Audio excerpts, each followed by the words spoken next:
Welcome back students, આપ સૌનું આપણી યુટ્યુબ ચેનલમાં હાર્દિક સ્વાગત છે। વિદ્યાર્થી મિત્રો, આપણે આ વિડીયોની અંદર ધોરણ 10 વિષય વિજ્ઞાન આવનારી ઓગસ્ટ મહિનાની જે એકમ કસોટી છે, જેમાં તમારા પ્રકરણ 5 અને પ્રકરણ 9 જૈવિક ક્રિયાઓ, પ્રકાશ પરાવર્તન અને વક્રીભવન એને લગતા આપણા આઈએમપી પ્રશ્નોની ચર્ચા કરીશું, જે તમારી એકમ કસોટી માટે ખૂબ જ ઉપયોગી છે। તો પ્લીઝ આ વિડીયોને અંત સુધી જોજો, વિડીયોને લાઇક અને શેર જરૂર કરજો। ચેનલ પર નવા હોય અને જો હજુ સુધી ચેનલને સબસ્ક્રાઈબ ન કરી હોય તો સબસ્ક્રાઈબ કરી બાજુના બેલ આઇકોનને પ્રેસ કરજો। તો આ એકમ કસોટીના અંદર જે પ્રશ્નો આપેલા છે તમને એનું સોલ્યુશન આપણે જરૂરથી આપીશું, એટલે બુક બોલપેન પણ સાથે જ રાખજો। તો એમાં તમને જે વિભાગ એને લગતા પ્રશ્નો છે, ખાલી જગ્યા, ખોરા ખોટા, વિકલ્પો, એક શબ્દમાં કે એક વાક્યમાં જવાબ, તેના જવાબ હું અહીંયાથી મૌખિક બોલીશ અને બીજા જે પ્રશ્નો છે 2 માર્ક્સ 3 માર્ક્સ તેના જવાબોની તમને જવાબો ક્યાંથી મળશે એના વિશે હું વિડીયોના અંતમાં જણાવીશ, એટલા માટે વિડીયોને અંત સુધી જોતા રહેજો। તો શરૂઆતમાં આપણે પહેલાં જે પ્રશ્નો આપેલા છે વિકલ્પો, કે સ્વયંપોષી માટે ખાલી જગ્યા આવશ્યક છે, તેમાં જવાબ આવશે ડી, આપેલ તમામ। બીજો પ્રશ્ન, મનુષ્યમાં ફેફસા એ ખાલી જગ્યા સાથે સંકળાયેલ એક તંત્રનો ભાગ છે, તેમાં આવશે શ્વસન। એના પછી અરીસાની સામે તમે ગમે ત્યાં ઊભા રહો પણ પ્રતિબિંબ ચત્તું મળે છે, તો અરીસો ખાલી જગ્યા હશે, તેમાં જવાબ આવશે ડી, સમતલ અથવા બહિર્ગોળ। ચાલો, એના પછી ખરા ખોટાની વાત કરીએ તો ચોથું તમારું ખરું આવશે, પાંચમું પણ ખરું આવશે, છઠ્ઠું ખોટું આવશે અને સાતમું ખરું આવશે। ચાલો, એના પછી ખાલી જગ્યાઓની વાત કરીએ તો 8મી ખાલી જગ્યામાં આવશે શ્વસન, એના પછી 9મી ખાલી જગ્યામાં આવશે જઠર, એના પછી 10મી ખાલી જગ્યામાં આવશે m બરાબર +1, જે સમતલ અરીસાની મોટવણી છે, m બરાબર +1। 11મી ખાલી જગ્યા કે ખાલી જગ્યા વડે ફક્ત આભાસી પ્રતિબિંબ મળે છે, તેમાં આવશે બહિર્ગોળ અરીસા। પાચન માર્ગમાં ખોરાક સાથે ભળતો પ્રથમ ઉત્સેચક, તેમાં જવાબ આવશે એમાઇલેઝ। શું આવશે? એમાઇલેઝ। પછી 13મી ખાલી જગ્યા, જો શુદ્ધિકારક લેન્સનો પાવર ધન હોય તો સૂચવેલ લેન્સ કેવો હોય, તો કે બહિર્ગોળ। તો આ જવાબોને તમારે નોટ કરી લેજો, અથવા તમને જે પ્રશ્ન બેંક છે એમાંથી પ્રશ્નો શોધી અને એની સામે જવાબો। ચાલો, એક વાક્યમાં કે એક શબ્દમાં જવાબ આપો। મૂત્રપિંડના કારણ એકમનું નામ જણાવો, તેમાં જવાબ આવશે મૂત્રપિંડ નલિકા। અને વાહનોમાં સાઇડ મિરર તરીકે કયા અરીસાનો ઉપયોગ થાય છે, તેમાં આવશે બહિર્ગોળ અરીસો। ચાલો, એના પછી આગળ વાત કરીશું તો અહીંયા તમને જે પ્રશ્નો આપેલા છે, અને વિદ્યાર્થી મિત્રો, આ એકમ કસોટીમાં પણ તમને 5મો અને 9મા પાઠના જ પ્રશ્નો છે, અને આ પીડીએફની અંદર પણ તમને 5 અને 9મા પાઠના જ પ્રશ્નો આપેલા છે। ચાલો, તો એમાં એક પ્રશ્નનો કોઈ પણ ઉત્તર આપવાનો છે, દરેકના 2 ગુણ છે।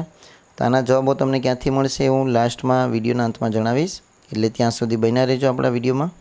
ચાલો, એના પછી આપણે વાત કરીએ પ્રશ્ન નંબર 2, તેમાં પહેલાંની અંદર વિકલ્પ આપેલો છે એટલે એ જવાબ આવશે। બીજામાં ખાલી જગ્યા છે, તેમાં જવાબ આવશે જાડી અને સ્થિતિસ્થાપક, એટલે કે ધમનીની દિવાલ કેવી હોય છે? જાડી અને સ્થિતિસ્થાપક।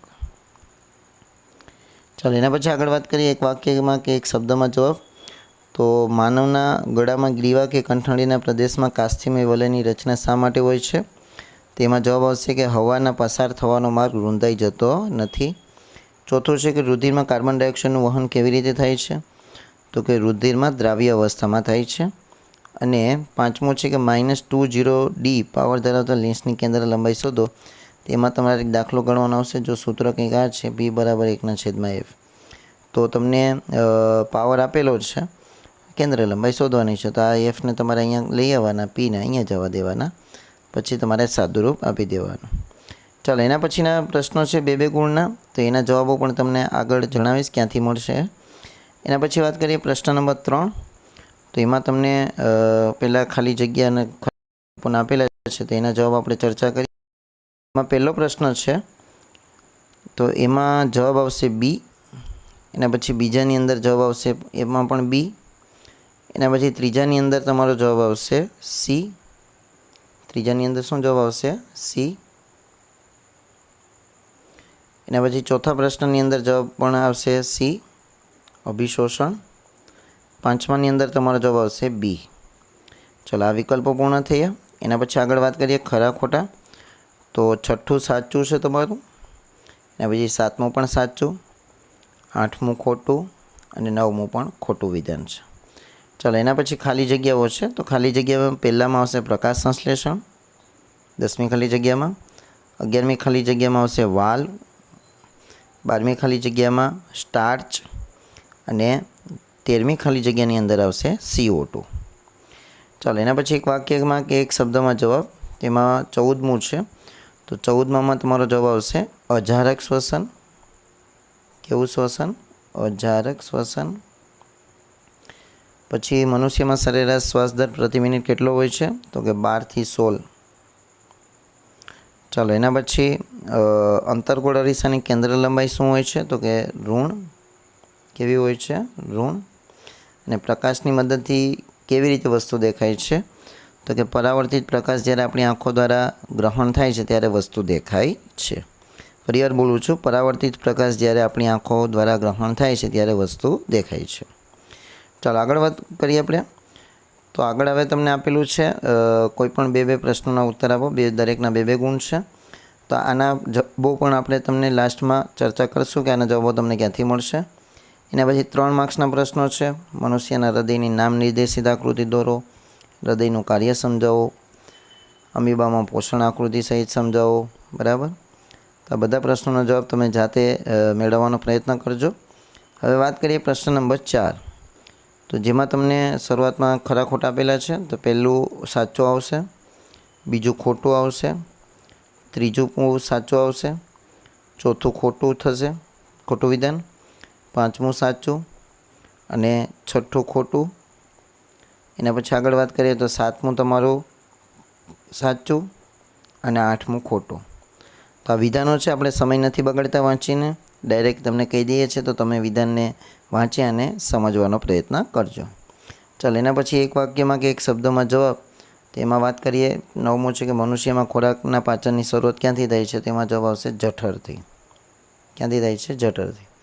અને એના પછી કીધું કે પાણી, સરસવનું તેલ, ગ્લિસરીન, કેરોસીન આપેલ છે. આ પૈકી કયા માધ્યમમાં સમાન કોણથી આપાતેલ ત્રાંસુ પ્રકાશનું કિરણ સૌથી વાંકું વળશે? તેમાં જવાબ આવશે કેરોસીન. તો અહીંયા તમારે 1 માર્ક્સના પ્રશ્નો પૂર્ણ થાય છે. એના પછી 2 ગુણના પ્રશ્નો આપેલા છે. તેના જવાબો હવે તમને જે જણાવું, 2 માર્ક્સના અને 3 માર્ક્સના પ્રશ્નોના જવાબ, તો એના માટે તમને એક PDF મળશે. આ PDF તમારે જો મેળવવી હોય તો આ વિડીયોના નીચે તમને એક WhatsApp ગ્રુપની લિંક આપેલી છે. એમાં તમે જોડાઈ જાઓ ગ્રુપની અંદર. પછી ત્યાંથી તમે એડમિન જે હોય એને મેસેજ કરજો અને એ મેસેજ દ્વારા પછી તમને PDF મળી શકે છે, જેમાં તમને 2 માર્ક્સના અને 3 માર્ક્સના પ્રશ્નોનો જવાબ મળી જશે. તો વિદ્યાર્થી મિત્રો, આશા રાખીશ તમને વિડીયો પસંદ આવ્યો હશે. જો વિડીયો પસંદ આવ્યો હોય તો આપણા વિડીયોને લાઇક કરો, વધુમાં વધુ તમારા મિત્રો સાથે શેર કરો. ચેનલ પર નવા હોય અને ચેનલને હજુ સુધી સબસ્ક્રાઈબ ન કરી હોય તો સબસ્ક્રાઈબ કરી બાજુના બેલ આઇકોનને પ્રેસ કરો. Thank you very much.